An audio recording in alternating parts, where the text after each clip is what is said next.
నమస్కారం. జాగృతి టీవీ ప్రేక్షకులకు సుస్వాగతం. కేరళలో ప్రకృతి విపత్తులో చిక్కుకుని అల్లకల్లోలమైనటువంటి వయనాడు ప్రాంతంలో స్వయం సేవకులు, సేవాభారతి కార్యకర్తలు అందిస్తున్న సేవలు, అక్కడి పరిస్థితులపై క్షేత్రస్థాయి సేవ కార్యక్రమాల్లో భాగస్వాములైనటువంటి విశ్వ హిందూ పరిషత్ తమిళనాడు క్షేత్ర సంఘటన మంత్రి శ్రీ ఆకారపు కేశవరాజు గారు మనతో ఉన్నారు. వారిని అడిగి అక్కడి స్థితిగతుల గురించి తెలుసుకుందాం. నమస్కారం కేశవరాజ్ గారు. ప్రకృతి విపత్తులతో విలవెల్లాడుతున్న వయనాడు ప్రాంతంలో స్వయం సేవకులు, సేవాభారతి కార్యకర్తలు అందిస్తున్న సేవల్ని అందరూ ప్రశంసిస్తున్నారు. మీరు కూడా ఆ ప్రాంతాన్ని సందర్శించారు, సేవలు అందించారు. ముందుగా అక్కడి గ్రౌండ్ రియాలిటీ గురించి కొంచెం చెప్పండి. అక్కడ ఎలాంటి పరిస్థితులు నెలకొనున్నాయి? కేరళ తీర ప్రాంతం సముద్ర తీరంలో ఉన్న కారణంగా కొండలు, గుట్టలు, ఈ సముద్రానికి సంబంధించినటువంటి అలల కారణమో లేదా పైనటువంటి ఒక మట్టి కిందికి ప్రవహించిన కారణమో అంతా ఒక్క దగ్గర చేరి మట్టి కొండలాగా పేరుకుపోయినాయి. అది ప్రకృతి రీత్యా ఏర్పడినటువంటి ఆ మట్టి కొండలు, ఆ కొండల మీద పెద్ద పెద్ద చెట్లు, ఆ చెట్లు వాటి వేర్లు ఆ కొండల్ని పడిపోకుండా, వర్షం వచ్చినప్పుడు మట్టి బురదగా మారి కారిపోకుండా పట్టి ఉంచుతాయి. దురదృష్టం ఏమంటే ఈ మధ్య కాలంలో అటువంటి పెద్ద పెద్ద చెట్లను సైతం కొట్టేసి టీ గార్డెన్స్గా, కాఫీ తోటలుగా మార్చేసి అక్కడే ఆ ప్రాంతంలోనే ఆ కొండల మీదనే రిసార్ట్స్, అట్లాగే పెద్ద పెద్ద హోటల్స్, అట్లాగే చిన్న చిన్న తోటలు పెట్టేసి పర్యాటకులను ఆకర్షించడం అనేటువంటిది ప్రారంభమైంది. ఈ పర్యాటకులను ఆకర్షించడము అనే పేరుతో వందలాది వేలాది మంది రావడము, వ్యాపార రీత్యా అక్కడ అనేక రకాల ఆర్థిక సంబంధించినటువంటి ఒక లావాదేవీలు జరగడము, దీంతో క్రమంగా ఆ కొండల మీదకి ఇక పదుల సంఖ్యలో ఉన్న ఇండ్లు కాస్త వందల సంఖ్యలో, వేల సంఖ్యలోకి మారిపోయాయి. వాస్తవంగా 2010లో అక్కడ ఒక స్పష్టమైనటువంటి ఒక నివేదిక కూడా ఇవ్వడం జరిగింది గాడ్గిల్ కమిషన్. ఈ కేరళలో మాటి మాటికి కొండలపైన ఈ ల్యాండ్ స్లైడింగ్ జరుగుతున్నది కనుక ఆ ల్యాండ్ స్లైడింగ్ జరగడానికి కారణముగా ఈ చెట్లను మనం తీసేసిన కారణం అని స్పష్టం చేసినప్పటికీ, అక్కడ ఎవరు మనుషులు పెద్ద పెద్ద ఇండ్లు కానీ అక్కడ నివాసాలు కానీ ఉండకూడదని చెప్పినప్పటికీ అక్కడ అనేక వందల వేల మంది నివాసం ఉండడం అనేటువంటిది ఒక రకంగా ప్రభుత్వము తమ యొక్క విధులను సరిగా నిర్వర్తించకపోవడమే. ఇంకో మాట చెప్పాలంటే ఈ ప్రమాదానికి కారణము స్పష్టంగా రాష్ట్ర ప్రభుత్వం అని చెప్పవచ్చు. కారణం ఏంటంటే అక్కడ ప్రజలెవరు ఉండకూడదని చెప్పేసి 2018లో వచ్చినటువంటి ఒక తుఫాను, వరదల కారణంగా దెబ్బతిన్నటువంటి ఆ ప్రాంతాలను పరిశీలించి మళ్ళొక్కసారి గాడ్గిల్ అనేటువంటి ఒక పెద్ద ఆయన వచ్చి, ప్రభుత్వం నియమించినటువంటి ఒక కమిషన్ ఆయన వచ్చి 2019లో స్పష్టం చేశాడు, ఈ చారన్మూల అనేటువంటి ఒక ఊరు, ఆ ఊరిలో ఎవ్వరు ఉండడానికి వీల్లేదు. ఇదివరలో ఇక్కడ ఈ ఎర్నాకుళం ప్రాంతంలో తుఫాన్ వచ్చింది. ఆ తుఫాన్ వచ్చినప్పుడు అన్ని కొట్టుకుపోయాయి. ఈ చారన్మూల అనేటువంటిది, అట్లాగే అట్టిమాల అనేటువంటి ఒక ఆ ప్రాంతము, ముండక్కై అనేటువంటి ఒక గ్రామము, ఇప్పుడు ఈ 3 గ్రామాలు ప్రధానంగా కొట్టుకుపోయాయి. ఇక్కడ ఎవరు ఉండడానికి వీల్లేదు అని చెప్పి ఆయన స్పష్టంగా కరాఖండిగా చెప్పి వెళ్ళాడు. అయితే అక్కడ ఆఫీసర్, ఐఎఫ్ఎస్ ఆఫీసరు శశిధరన్ డిఎఫ్ఓగా ఉండేవాడు. ఈ కమిషను లేదా కేంద్ర ప్రభుత్వము లేదా అక్కడ జరిగినటువంటి ఒక పరిణామాలు చూసి ప్రజల్ని ఆక్రమించినటువంటి ఒక భూభాగాల నుంచి అక్కడ అన్ని ఆక్రమణలే, అవన్నీ ఎవరు కొన్నవి లేదు, ఎవరు అమ్మేది లేదు. ఈ రకంగా ఆక్రమించినటువంటి ఒక భూభాగాల నుంచి వాళ్ళందరినీ తరిమించడం కోసము ఒక 6 జీవుల్లో వెళ్తే అక్కడ పట్టున్నటువంటి ఒక రాజకీయ పార్టీ, ముస్లిం లీగ్, జమాతే ఇస్లాం సంబంధించినటువంటి ఒక వ్యక్తులు, మత పెద్దలు వీళ్ళందరూ కలిసి మా పట్టు పోతున్నది, మా ఆనవాళ్ళు మీరు తుడిచేస్తారా అంటూ ఒక పెద్ద తిరుగుబాటులాగా వందలాది మంది, 500-600 మంది వచ్చేసి 6 జీపులను కాల్ చేశారు. అప్పుడు వచ్చినటువంటి ఒక ఆఫీసరు పోలీసులను బాగా చితగొట్టారు. పారిపోయి బతుకు జీవుడు అనుకుంటూ కిలోమీటర్ల కొద్ది పరిగెత్తుకొని వచ్చాడు. ఆయన నిన్న మెసేజ్ ఇచ్చాడు మాకు, ఇలా జరిగింది అక్కడ అని. అంటే ప్రభుత్వము,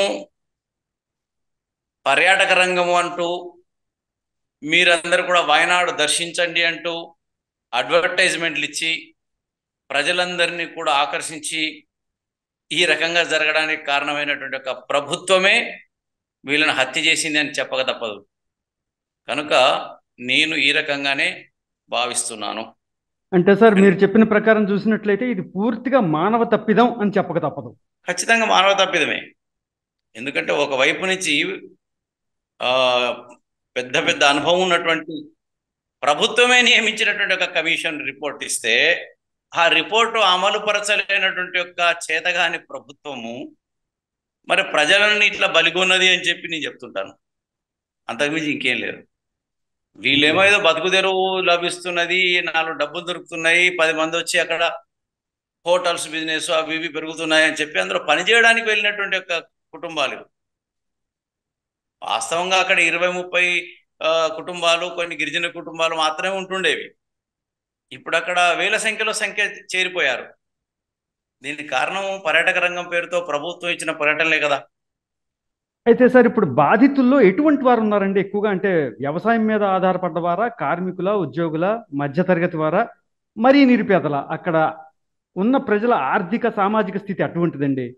మొదటి నుంచి ఉన్నటువంటి కొన్ని గిరిజన కుటుంబాలు ఉన్నాయి, కొన్ని వ్యవసాయ కుటుంబాలు. అంటే అటవీ ప్రాంతంలో చిన్న చిన్న కమతాలు, అవి వాళ్ళ జీవనోపాధి కోసం చేసుకునేటువంటి ఒక చిన్న చిన్న కమతాలు, అవి పెద్ద వ్యవసాయం కాదు, అవి ఉంటుండేవి.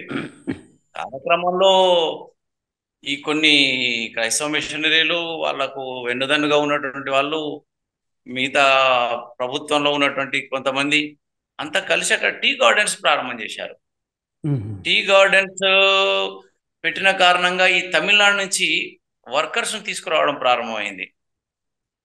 ఇది ఒక రకంగా జరుగుతున్న పరిణామం. రెండో వైపు ఏమో ఈ హోటల్స్ బిజినెస్, హోటల్ బిజినెస్, తర్వాత పెద్ద పెద్ద భవనాలు కట్టి, రిసార్ట్స్ పెట్టి బయట రాష్ట్రాల నుంచి, ఆశ్చర్యం ఏంటంటే అస్సాం నుంచి ఒక అతను వచ్చారు.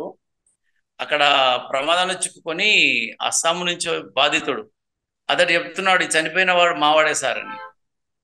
అంటే అస్సాం నుంచి వచ్చినటువంటి వాడు అక్కడ పనిచేస్తున్నాడు.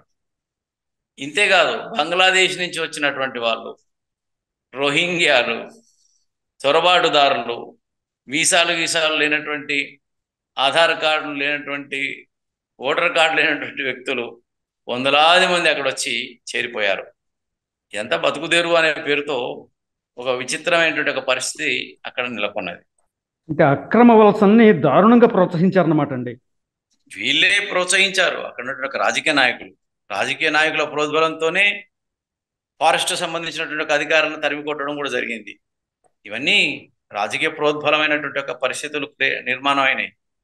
రాజకీయ నాయకులే ఈ యొక్క ప్రమాదానికి కారణం అని చెప్పొచ్చు. అయితే సార్, ఇక్కడ మనం కనుక సేవల విషయానికి వచ్చినట్లయితే ప్రధానంగా మన స్వయం సేవకులు, సేవాభారతి కార్యకర్తలు ఎటువంటి సేవలు అందించారు? అక్కడ ప్రధాన అవసరాలు ఏంటి? జూలై 29వ తేదీ రాత్రి 1 గంటకు 2 గంటలకు భూమి కంపించినట్టయింది. ఈ చారన్మూల, ఈ అట్టిమల, ముండక్కై అనే గ్రామాల్లో ల్యాండ్ స్లైడింగ్ జరుగుతూ క్రమంగా అక్కడున్న ఇండ్లు, ప్రజలు, వాళ్ళ యొక్క వాహనాలు, వాళ్ళ యొక్క జంతువులు, పెంపుడు జంతువులు అన్నీ కూడా ఆ వరదలో నానిపోయినటువంటి కొండ బురద అంతా ఆ బురదలో కొట్టుకుపోయారు. ఆ సమయంలో మేలుకొన్నటువంటి ఒక 2 కార్యకర్తలు, స్వయంసేవకులు, ఆ ప్రాంతంలో ముండక్కైలో శాఖ నడుస్తుండేది. అక్కడ ఒక టీం ఉంది మనకు, శాఖ స్వయంసేవకుల టీం.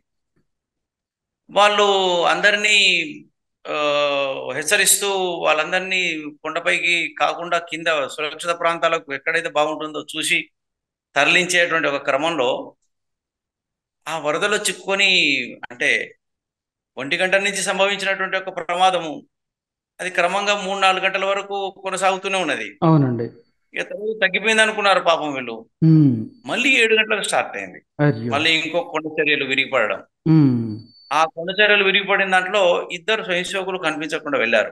అంటే 29 రాత్రి నుండే మన సేవా కార్యక్రమాలు ప్రారంభమైనట్టు మనం భావించవచ్చు. 29 రాత్రి అందరికీ ఫోన్లలో మెసేజ్ ఇచ్చారు. దాంతో 30 తేదీ నాడు ఉదయం నాటికే మనకు అక్కడ పాలసీ అనేటువంటి ఒక ఆ, ఆశ్రమం ఉన్నది. విశ్వ హిందూ పరిషత్ నిర్వహించే ఒక హాస్టల్. ఉమ్. కేరళలో 11 హాస్టల్స్ ఉన్నాయి మనకి, విశ్వ హిందూ పరిషత్ నిర్వహించేటివి. ఉమ్. అందులో ఒక ప్రముఖమైంది. ఇక్కడ గిరిజన ప్రాంతాల నుంచి వచ్చినటువంటి ఒక పిల్లలు చదువుకుంటుంటారు. ఈ కేంద్రానికి మన కార్యకర్తలు 35-40 మంది వరకు వచ్చేసారు. ఉమ్. వచ్చేసి భోజనాలు తయారు చేయడము, మధ్యాహ్నం వరకే కావాల్సినటువంటి ఒక ఏర్పాట్లు, కనీసం ఒక 3,000 మంది చేద్దాం అనుకున్నాం. ఉమ్. అసలు ఏమైంది, ఏం జరుగుతున్నదని అర్థమయ్యే పరిస్థితి కూడా లేదు ఆ సమయంలో. కానీ ప్రమాదం అయితే జరిగింది, మధ్యాహ్నం అయితే తినాల్సిందే, కనుక మనం తయారు చేయాల్సిందే అని చెప్పి ఇట్లా కార్యకర్తలను ఆ పనికి కొంతమందిని పంపించేసి మరికొంతమందిని సహాయ కార్యక్రమాల కోసం వెళ్ళవలసిందిగా అనుకున్నాం. ఈ క్రమంలోనే సంఘ స్వయం సేవకులు, పక్కన ఉన్నటువంటి ఒక గ్రామాల నుంచి వచ్చినటువంటి ఒక స్వయం సేవకులు, విశ్వ హిందూ పరిషత్ కార్యకర్తలు అందరూ కూడా ఈ సేవా కార్యక్రమంలో నిమగ్నమయ్యారు. 30వ తేదీ గడిచిపోయింది. 31 నాటికి ప్రభుత్వం కూడా వచ్చేసింది. ప్రభుత్వం యొక్క మిలిటరీ కూడా వచ్చేసింది 30 నాటికి రాత్రి వరకే. అప్పటికే విశ్వ హిందూ పరిషత్తు తర్వాత సంఘము, సేవా భారతి సంబంధించినటువంటి ఒక 45 అంబులెన్సులు కూడా వచ్చేసాయి. మొత్తం మనవి చాలా పెద్ద వ్యవస్థ. అక్కడ 46 అంబులెన్సులు ఉన్నాయి. తర్వాత కావలసిన ఆహార పదార్థాలు, పనిచేసే వాళ్ళ కోసం భోజనాలు, పనిచేసే వాళ్ళ కోసం వసతి, ఇట్లా 2-3 విభాగాలుగా విభజించుకొని కార్యకర్తల సేవలో దిగిపోయారు. మొదట బురద, ఆ బురదలో మనం కాలు పెట్టడమే కష్టం. అసలు ఆ లోయలో బురద నిండిపోయి ఉంది ఒక్కొక్క చోట. ఉమ్. ఎక్కడ కాలు పెడితే ఏమవుతుందో అర్థం కాదు. ఉమ్. ఒక చిన్న నది, సెలయేరులా ప్రవహించే నది, నది కూడా కాదు అది, సెలయేరు ఒక పెద్ద నది అయిపోయింది అక్కడ అబ్బా. ఆ ఉమ్. వర్షపు నీటి కారణంగా. అందులో కొట్టుకుపోయినటువంటి ఒక శవాలు, మనుషుల యొక్క శవాలు ఎక్కడెక్కడ పడిపోయి ఉన్నాయి. వాటిని తీస్తూ తీస్తూ మన వాళ్ళు ముందుకెళ్తున్నారు. మనకు అనుభవం లేక ఒక్కొక్క దానికోసమే గంటలు గంటలు ఇలా జరుగుతున్నటువంటి ఒక క్రమం. ఉమ్. తర్వాత మిలిటరీ వాళ్ళు వచ్చేసిన తర్వాత లేదు మీరు అనుభవం లేని కారణంగా మీరు ఇబ్బంది పడతారని చెప్పి వాళ్ళు అనుభవజ్ఞులు, వాళ్ళకు నిచ్చెనలు, తర్వాత పెద్ద పెద్ద క్రేన్ లాంటివి వాళ్ళతో పాటు వచ్చేసాయి. ఉమ్. చక్కగా వాళ్ళు మధ్యలోకి, అంటే ఆ బురద మధ్యలోకి కూడా దాన్ని వేలాడుతూ వెళ్ళి వాళ్ళని లేపుకొచ్చేటువంటి ఒక పద్ధతుల్లో క్రేన్లు ఉన్నాయి వాళ్ళ దగ్గర. ఉమ్. కనుక వాళ్ళు ఆ రకంగా వాళ్ళు బతుకున్న వాళ్ళను, చనిపోయిన వాళ్ళను అలా తీసుకొచ్చి మనకి ఇవ్వడము, మనం గబగబా స్ట్రెచర్ల మీద తీసుకొని మనం వెళ్ళడం వైద్యశాలకు. తర్వాత చనిపోయిన వాళ్ళు ఉంటే వాళ్ళని మార్చురికి ఇట్లా చేర్చడం జరిగింది. ఉమ్. ఇట్లా చనిపోయిన వాళ్ళలో ఒక 61 మంది దహన క్రియలు జరపాలని చెప్పేసి మనకు అప్పగించారు వాళ్ళు. అంటే వాళ్ళ యొక్క మత పద్ధతులు, వాళ్ళ యొక్క ఆచారాలు అవన్నీ చూసి వాళ్ళ కుటుంబ సభ్యులు కూడా అప్పటికి అక్కడే చేరుకున్నారు చాలా మంది. ఉమ్. కొంతమంది అయితే కొన్ని కుటుంబాలే పోయాయి, ఎవరు ఏ కుటుంబం అని చెప్పే పరిస్థితులు లేదు. ఉమ్. అట్లా గుర్తింపు లేనటువంటి ఒక శవాలు కూడా అక్కడ చాలా ఇప్పటికీ ఉన్నాయి. ఉమ్. ఇలా ఒక 61 శవాలకి మనం చితాగ్ని అనే పేరుతో ఒక టీం తయారై ఆ పనిలో మన వాళ్ళు పనిచేశారు, పనిచేస్తూనే ఉన్నారు ఇంకా. ఇట్లా ఒక విభాగం ఆ పని. తర్వాత వస్తువులను తీసుకురావడము, వీళ్ళను పంచడము, భోజనాలు ఏర్పాటు చేయడం, ఇదంతా ఇంకొక రకరకాల ఉమ్. పనులు విభాజన చేసుకున్నాం. ముఖ్యంగా మిలిటరీ సంబంధించినటువంటి వ్యక్తులు కూడా మాకు భోజనాలు మీరే ఏర్పాటు చేయండి అని మనకు అప్పగించారు. ఉమ్.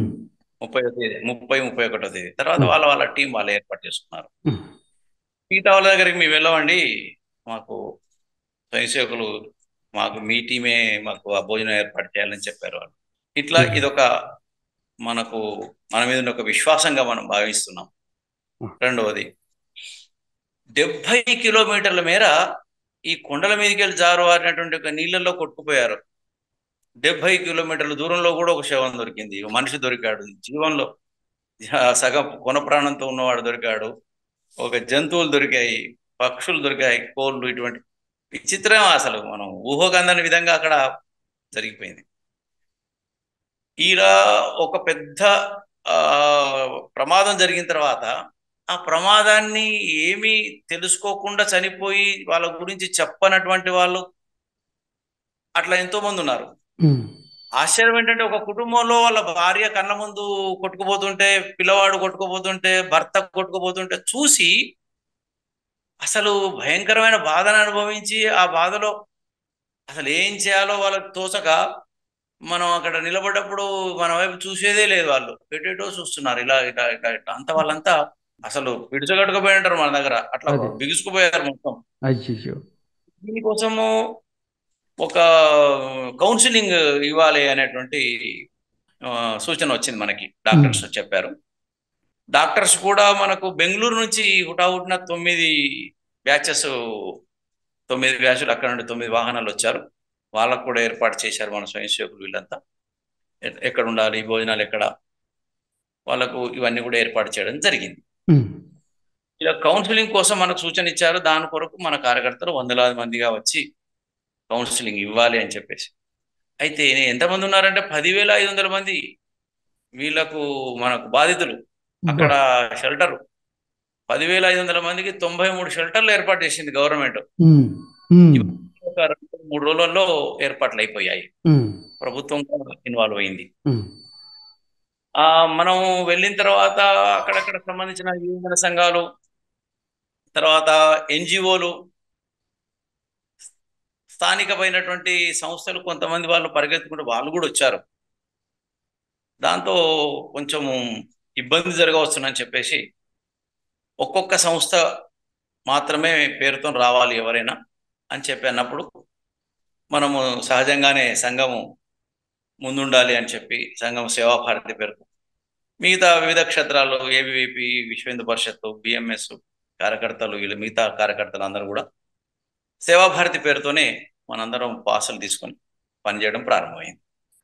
ఇట్లా మొదటి రోజు 200 మంది నుంచి 300, 400, 700 మంది వరకు మనం ఇన్వాల్వ్ అవుతూ అవసరం కొద్దీ మన వాళ్ళు పనులు దిగారు. ప్రస్తుతం ఇప్పుడు అక్కడ విచిత్రమైంది, ఈ మధ్యలో ఉండి ఒక ముఖ్యమంత్రి వచ్చాడు. ఎన్జిఓలు కానీ సేవా సంస్థలు కానీ ఎవరు కూడా ఎవరికి భోజనాలు ఇవ్వడానికి వీల్లేదు, ప్రభుత్వమే పని చూస్తుంది అని చెప్పి ప్రకటించి వెళ్ళాడు.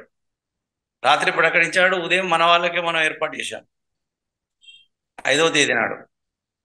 మధ్యాహ్నం పూట భోజనం వాళ్ళు చేయలేదు, మనం ఇవ్వలేదు.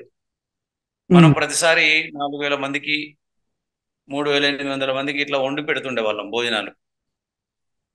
అంతమంది మధ్యాహ్నం పూట ఉపవాసం ఉన్నారు. ఇట్లా అనుభవం లేని ప్రభుత్వ యంత్రాంగం మీద పట్టు లేని ఒక ఇటువంటి అసమర్థులు ఇట్లా ప్రకటన చేసి వెళ్తే బాధపడేది ప్రజలే. కనుక అది స్పష్టంగా కనిపించింది అక్కడ. తర్వాత ఇప్పుడు కేరళలో మొత్తంగా చూస్తే ముస్లింలు, క్రైస్తవుల సంఖ్య చాలా ఎక్కువ. అయితే స్వయం సేవకులు, సేవాభారతి కార్యకర్తలు కులమతాలకు అతీతంగా సేవలు అందించారు.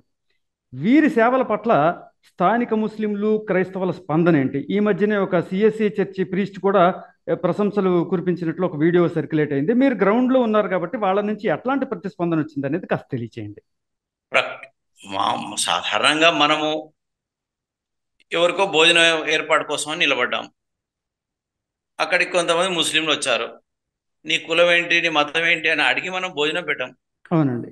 వాడు మన ముందు చేతులు చాచి భోజనం కోసం అడుగుతున్నప్పుడు నీ కులము, మతము అనేటువంటి పేరుతో విభజన చేసేటువంటి ఒక సంస్కారం మనది కాదు.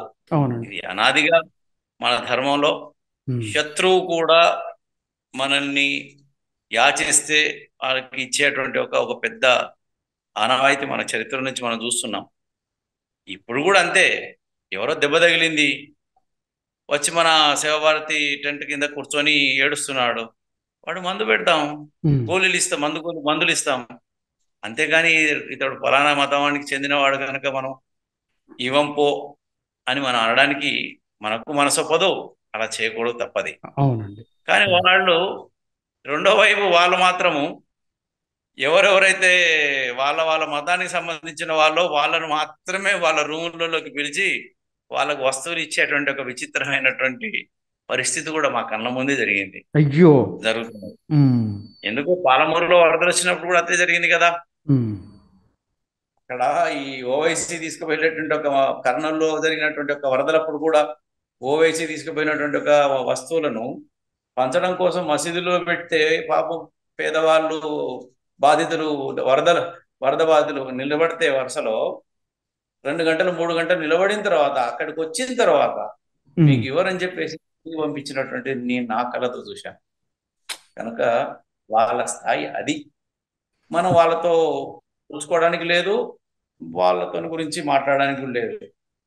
వాళ్ళంతే, వాళ్ళ స్థాయి. కనుక మనము విశ్వ హిందూ పరిషత్ కావచ్చు, లేదా సేవా భారతి కావచ్చు, అనార్థులై వచ్చిన వాళ్ళు, శరణార్థిగా వచ్చిన వాళ్ళు, మనము మనకు చేయదగినంత సహకారం అందించి పంపించాం.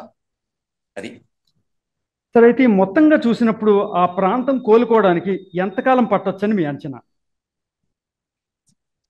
కూలిపోవడానికంటే ఇదివరలో 2018లో కూడా పక్కన ఒక గ్రామం కూలిపోయింది. ఇట్లాగే చారన్మూల ఈ పక్కన గ్రామము, ఉమ్, ఇంకోటి అది కూడా మల అంటే కొండ మీద ఉన్నటువంటిది ఊరు.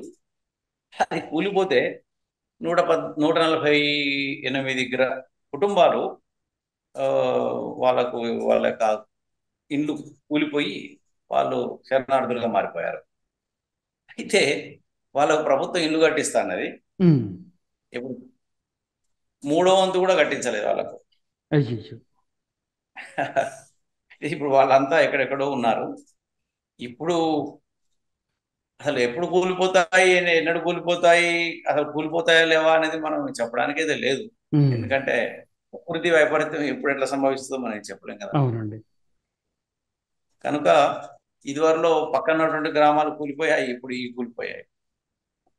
రాబోయే రోజుల్లో ఇంకే గ్రామం మీద దాని ప్రభావం ఉంటుందో చెప్పలేం. అవును సార్. దేశంలో అత్యధికంగా ల్యాండ్ స్లైడింగ్ జరిగేటువంటి ఒక రాష్ట్రం మామూలుగా మనం అనుకుంటుంటాం ఉత్తరాఖండ్ అని, కాదు, ఉమ్, ఉమ్, ఈ కేరళనే. అరే. కేరళలోనే ఎక్కువ ల్యాండ్ స్లైడింగ్ జరుగుతుంటుంది. మరి గత అనుభవాల నుంచి ప్రభుత్వాలు ఏమీ నేర్చుకోలేదండి? ఏమి నేర్చుకోలేదు, వాళ్ళు నేర్చుకోరు కూడా. ఆ రకమైనటువంటి ఒక మానసిక స్థితిలో ఉన్నారు వాళ్ళు.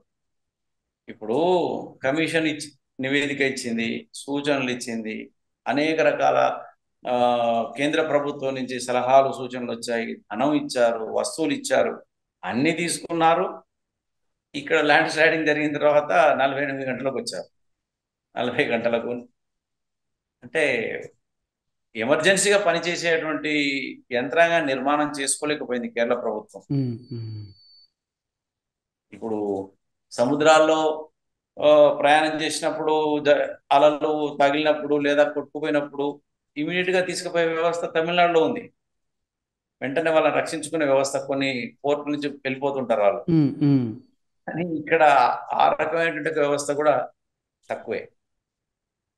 సరే, ఏదైనా ప్రభుత్వాన్ని విమర్శించడం అనేది కాకుండా మనం చేసేది ఏమిటనే దాంట్లో మేము ప్రాధాన్యత ఇచ్చాం. ఉమ్, మనం ఆ రకంగానే వ్యవహరిస్తున్నాం. ఉమ్, ఉమ్. జీ జీ, ఇప్పుడు మనం ఒక్కసారి వయనాడ్ నుంచి బంగ్లాదేశ్ పరిణామాలకు వెళ్దాము. అక్కడ దారుణాతి దారుణంగా రిజర్వేషన్ల అంశంపై నిరసనలతో మొదలైనటువంటి వ్యవహారం పూర్తిగా ఇప్పుడు హిందూ సమాజంపై పడింది. హిందువుల్ని దారుణాతి దారుణంగా టార్గెట్ చేసి హింసాకాండ, మారణకాండ చేస్తున్నారు. ఈ పరిణామాలపై దయచేసి మీ స్పందన ఒకసారి తెలియచేయండి. మనం చరిత్రలో నలంద విశ్వవిద్యాలయం యొక్క దహనకాండ గురించినటువంటి ఒక విషయం మనం వింటుంటాం. ఉమ్, ఈ నలంద దహనకాండకు కారణం ఏమిటి,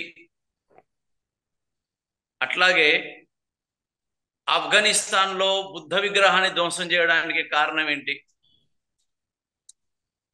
ఇట్లా ఒక ప్రముఖమైనటువంటి ప్రఖ్యాతమైనటువంటి వాటిని ధ్వంసం చేయడమే కాకుండా వాళ్ళ యొక్క మతం అనే పేరుతో పూర్తిగా అధికారాన్ని తమ చేతుల్లో ఉంచుకోవాలని కోరుకునే కొన్ని శక్తులు మూకలు వాళ్లకు ఏ రకమైనటువంటి సన్నివేశం ఎదురైనప్పటికీ కూడా దాన్ని ఈ విగ్రహారాధకులు అనే పేరుతో లేదా మమ్మల్ని నమ్మటం లేదు అవిశ్వాసులు అనే పేరుతో వాళ్ళని చంపితే పుణ్యం వస్తుంది అనే పేరుతో జరిగిన ప్రచారాన్ని వాళ్ళు వంట పట్టించుకొని వాళ్ళు మూర్ఖంగా వ్యవహరించడం అనేటువంటి చరిత్ర నుంచి మనము చూస్తూనే ఉన్నాం.